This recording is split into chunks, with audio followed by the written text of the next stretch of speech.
Are you a native then of Fredonia? Yes, I was born and raised in Fredonia here.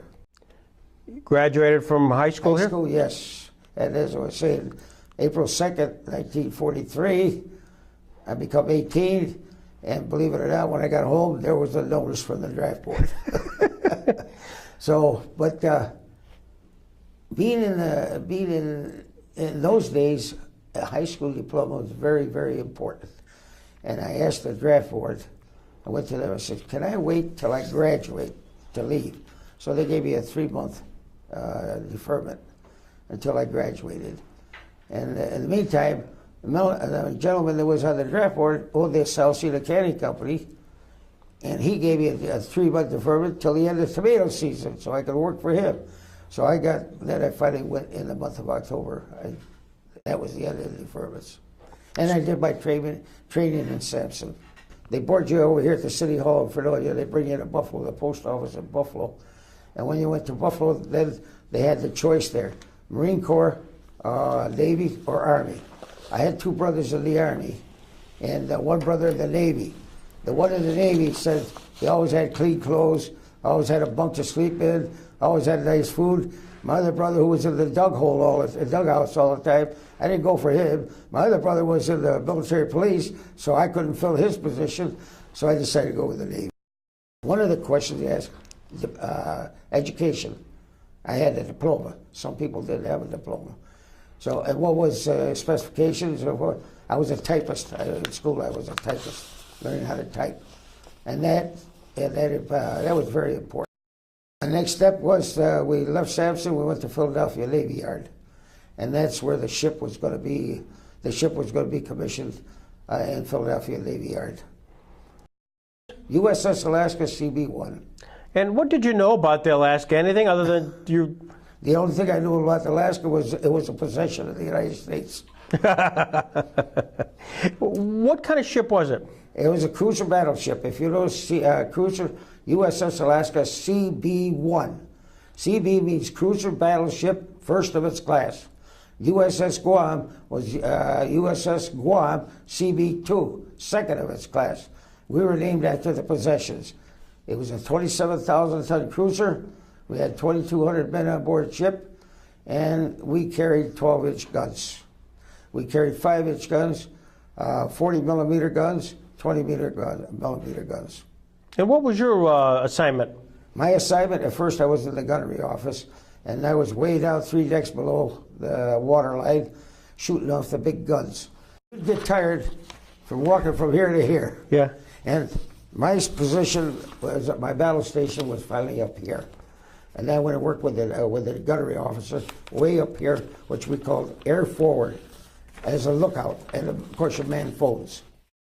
They transferred me to the CY division, which was book typing and all that stuff. Yeah. My job when I got in there was type the ship's log every day. What's a type log? The officer on deck. Yep. He makes every move that the ship makes. So many degrees to north, so many degrees. And in those days, the typewriters, believe it or not, didn't have a degree mark. So you had to turn the carriage up a little bit to make it a 0. Oh, is that right? For the degree mark. Yeah. You type the ship's log, and if you made a mistake, no erasures whatsoever. Typing, when the ship rolled, can you imagine the typewriter? Yeah. It's your typing, you know, and then the ship goes this way, all of a sudden the carriage went down that way, or this way, and the carriage went down that way. So it was quite an experience. Our shakedown cruise to Trinidad, which is South America, and we went to Guantanamo Bay too. Then we went through the canal out to the west coast, San Francisco, Hawaii, Ulithi. That's where we picked up the task force 58.5, which was in Ulithi. And then from there, we went into different battles. Philippine Sea, that was our first with the enemy. The Philippine Sea was a battle, and we finally survived that one. Then the next step was Iwo Jima. So there we bombarded the island, and believe you me, I was way up there at the top, and through my binoculars, those Marines that were going on Iwo Jima, they were falling like flies. it was sad. And then that's where I said, thank God I was in the Navy, you know. I wasn't going ashore. But we bombarded and bombarded and bombarded that island. And that was Iwo Jima. You're watching binoculars. Do you have any duty other than observing? Oh, yes. No, observing most. Our duty was on the telephone, radio. Okay. We had radios. The gunnery officer who was in charge there, if he wanted you, because I was assigned to a certain gun, another one was assigned to a certain gun, he'd turn to you and tell your gun where to shoot, how to shoot. All you had to say was, Lieutenant or Commander, off to the right, here we see a kamikaze, or off to the left, we see a kamikaze. And then that's when he started and direct the guns. But we ended up in Okinawa, and that's where the toughest battle was always Okinawa. And there again, looking through the glasses, see those Marines trying to get up that hill, and it was just, and that's where, I could show you a picture in the book there, where the carrier USS Franklin got hit just as the planes were taking off. And that aircraft burned for 3 or 4 days. The USS Franklin being hit, we took many of her survivors, her injured, aboard our ship too. Mm-hmm. And then our job was to escort that ship back to Ulithi, to the Philippines. We backed it down to the Philippines. And believe it or not, on our way down there, we were attacked like 6 times with the kamikazes. That ship was lifeless. It couldn't move. It couldn't do anything. It was being towed, but yet they wanted to sink that ship. And the kamikazes, 3 or 4 or 5 times, they hit that thing. But we shot them down before they. You know, the kamikazes toward the end of the war were diving into the ship. Yes, yes. As opposed to just bombing the ship. Yes, they were suicide bombers, so to call. They went in there and they drove. They had a bomb on their plane, and they just drove right. And their target was the flight decks of the aircraft carriers, because they were just ready to take off, especially when they were just ready to take off. I did see the kamikazes coming out. You can see that in the book here too.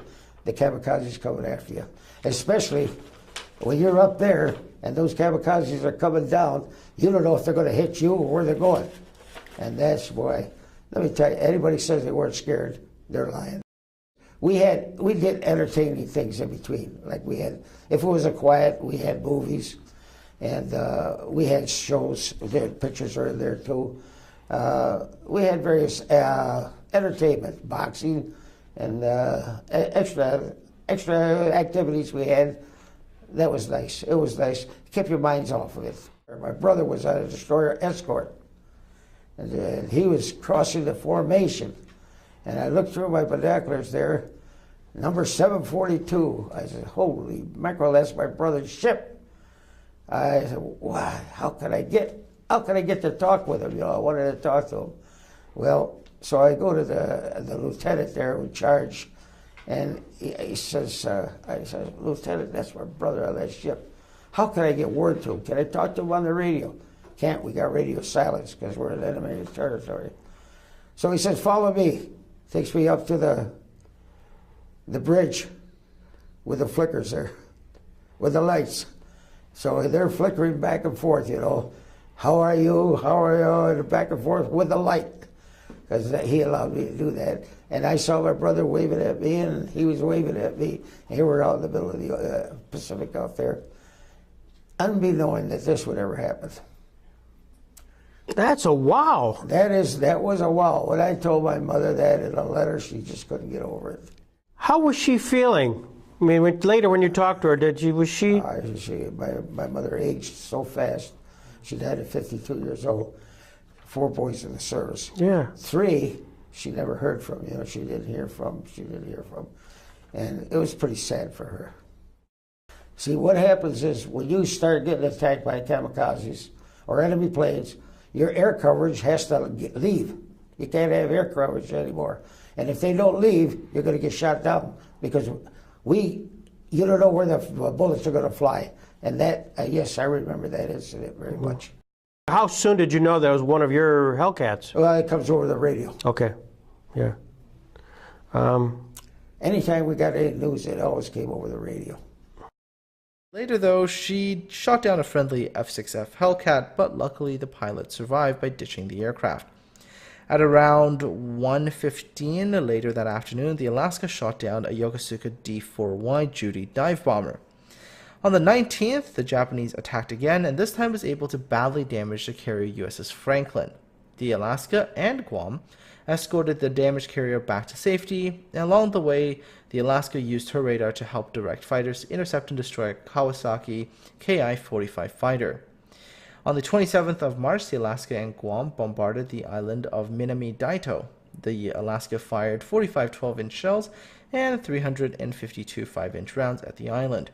You want to see fireworks? That was fireworks. And you know what the other worst enemy was in the Pacific? Typhoons. Oh, yeah. Talk about that. Typhoons were they said was the second worst enemy in the Pacific. We went through 2 typhoons. Were you sick? No, I wasn't sick. I was scared.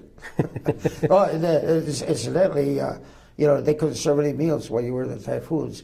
You got sandwiches. They called corpsmen or the food supplies. They bring you sandwiches to your stations.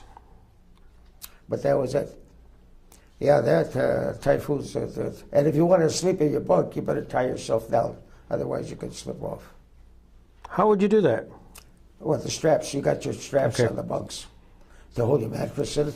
Because once you put your bunk up, you got to put your bunk up. So you sleep. You put the straps over you, so you didn't roll. Ready for the invasion of Japan. And our task force was to any supplies coming in from that side. Our job was to stop the supplies coming in from. That's when. Well, I hate to bring this up, but there's always been a lot of opposition about Harry Truman dropping the bomb. God said, believe me, that he did that because had he done that, you talk about casualties. Can you imagine us land invasion of Japan? What that would have cost us? It would have cost us plenty and plenty of men. And that just didn't want to happen. So when we got the word, as a matter of fact, when we got the word that the war was over. The Japanese have accepted our terms fully. That's the word we've just received from the White House in Washington. This, ladies and gentlemen, is the end of the Second World War. 2 kamikazes came. One hit the New Jersey next to us. One missed us and hit the other ship next to on the other side of us. And we were at anchor at that time, too. But when the war ended, everybody started shooting their guns, you know. Boy, then came the order, stop that, because the kamikazes knew where we were. Yeah. And this was after the war had ended, but of course the Japanese had to have their hero. How did you get the word that VJ Day had occurred? Over the radio. Yeah. What was it? What was the reaction on ship? Oh man, everybody was excited, you know. Like I said, the guys on the guns started shooting the 20 millimeter, not the big ones, but the little ones started shooting, and everybody was happy, you know. But I would have liked to have been that guy in New York kissing that girl. Just think of the notoriety he got. Yeah. And he was in New York kissing the girl while we were over there still waiting to see if we were going to get hit or not. I went to shore in Hawaii. We got Liberty. I got to shore, and as a rookie, so to speak, I went ashore, and then we're walking, me and 2 other guys were walking, and this officer hollers, "Hey, you!" I didn't turn around. "Hey, you!" Nobody turned around. Third time, "Hey, you!" I turned around. Okay, back to the ship. I forgot to salute an officer. Oh. It was an officer, see. He turned around. When I turned around, I didn't say, "Yes, sir." I didn't salute. So they give me a deck court. Went back to the ship. That was the end of my liberty in Hawaii. Your ship, the Alaska, was awarded 3 battle stars. Right. For the 3 battles. Yep. And on August 30th, you left Okinawa for Japan to participate in the occupation force. And then it says you arrived in Incheon Yep. on September 8th and supported Army operations there until September 26th. And then you left for China. Did you land at any of these spots? Yes, Tsingtao. And in the book here, you'll see pictures of Tsingtao, China. That is no longer called Tsingtao anymore, but that's where we had Liberty. And we had parties on there, and the Chinese just greeted us terrific, you know. It was just, it was like in New York City when the war ended, you know, you went to China, they were just happy to see us Americans there. After the war, the Alaska and Guam both participated in bringing soldiers back to the United States from Asia. Both the Alaska and Guam were formally decommissioned on February the 17th of 1947, ending their really, really short careers. The Alaska having only been in service for 32 months. Brought back 800 servicemen. What was that like coming back into San Francisco? Oh boy, we wanted to kiss that bridge. It was beautiful, you know, going under that bridge. We're home. We're finally home. That was terrific. It was terrific. I went back to Boston. The ship went up to Boston. Believe it or not, that's the first time I ever got seasick coming up the Atlantic coast to Boston. I got seasick. But then from Boston, they shipped me back down to Philadelphia, to Bayonne, New Jersey, and that's where we decommissioned the ship in Bayonne, New Jersey. Then I got discharged in Lido Beach, Long Island. So you come back to Fredonia, New York, Yep. and you see your mom and dad for the God, first time. yeah. Talk about that. Terrific. It's a terrific feeling. And up there, they used to put the signs up, "Welcome back home, son," and so forth. It was just tremendous.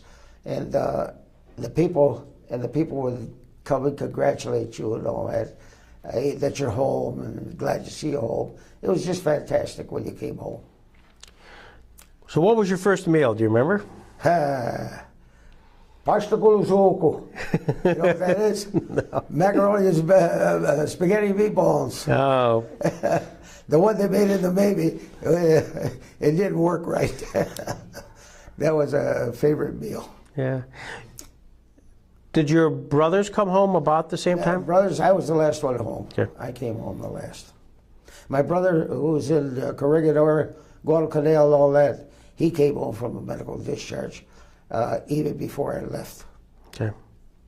And your other brothers, their experiences? My other brother was military police in New York City, so he came home before I did too. Right. And my Navy brother, he came home before because he had enough points. If you had enough points to get out, right. they wanted to promote me to a second class or first class or third class yeoman. If I'd have stayed in, signed up for another 6 months or 8 months, I said, no, I want to go home. So that was it, because I had enough points to get out. If I had taken that position, I would have needed another 30 or 40 points. That time it was just, I want to go home. I want to go home. The greatest story was a T-shirt. I had a hole over here and a hole over here. And the kid said, Gramps, what do you got the hole there for? I said, that's where the bullet went in and that's where it came out. They pay you twice a month, $33 twice a month. So I said, I'm going to get rich. So go in the crap game there. Okay, $33 right there. Roll it. 3. That was the end of my $33, and that was the end of my gambling. I never gambled anymore. Honest to God, I never gambled anymore. This is terrific. Thank you. I really appreciate your time. I enjoyed doing it for you, and I enjoy talking about it.